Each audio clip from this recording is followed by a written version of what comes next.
Hello, welcome to News English Channel radio and television station. Here comes our news today. The Prime Minister has just signed decision number 500 officially approving the National Power Development Plan for the period of 2021 to 2030 with a vision to 2050.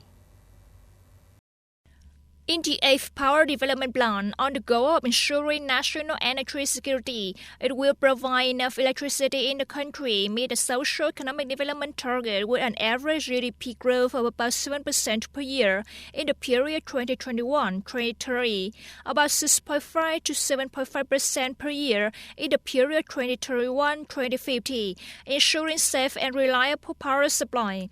By 2030, the reliability of power supply will be in the group of 4 leading countries in ASEAN.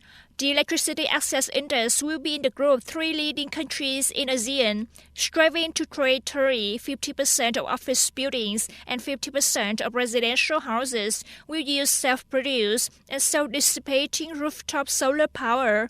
For equitable energy transition, the 8th Power Development Plan aims to strongly develop renewable energy sources for electricity production. Orientation to 2050, renewable energy rate up to 67.5 to 71.5%. Control greenhouse gas emissions from power generation to about 204 to 254 million tons by 2030 and to about 27 to 31 million tons by 2050.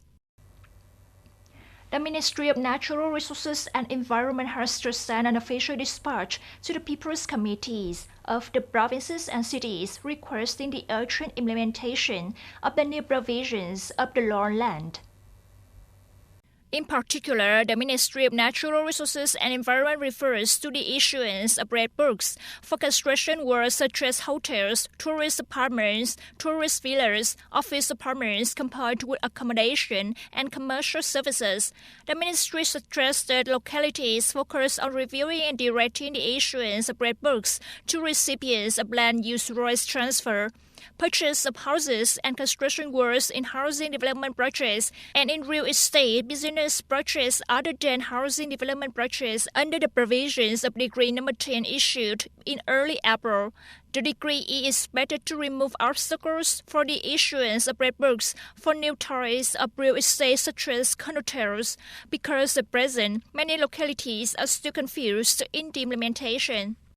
While the number of spam messages has shown signs of decreasing, spam calls are still raging, causing inconvenience to customers that requires management agencies and telecommunications businesses to continue to strongly prevent this situation. According to the Department of Telecommunications, telecommunications businesses have applied many technical and technological measures to block spam messages and spam calls.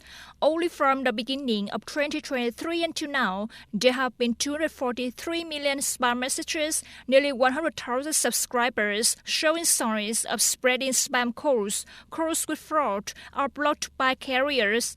In particular, the Ministry of Information and Communications has asked network operators to standardize subscriber information to ensure that it matches the national population database. Generally, after 1 month of deployment, there are about 165,000 subscribers logged in 2 ways.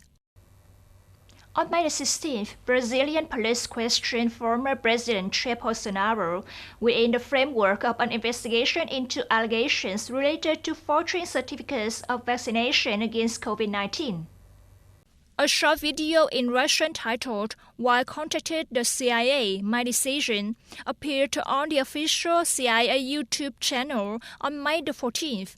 Commenting on this, Kremlin spokesman Dmitry Peskov said he did not pay attention to the video, but emphasized, "I believe that our professional agencies are monitoring this area in the necessary way.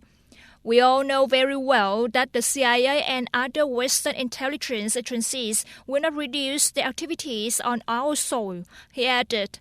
The CIA broadcast the video on multiple social media platforms, calling on the Russian people to provide intelligence. The video convinces Russians unhappy with the conflict in Ukraine and life in Russia to share secrets about the Russian government.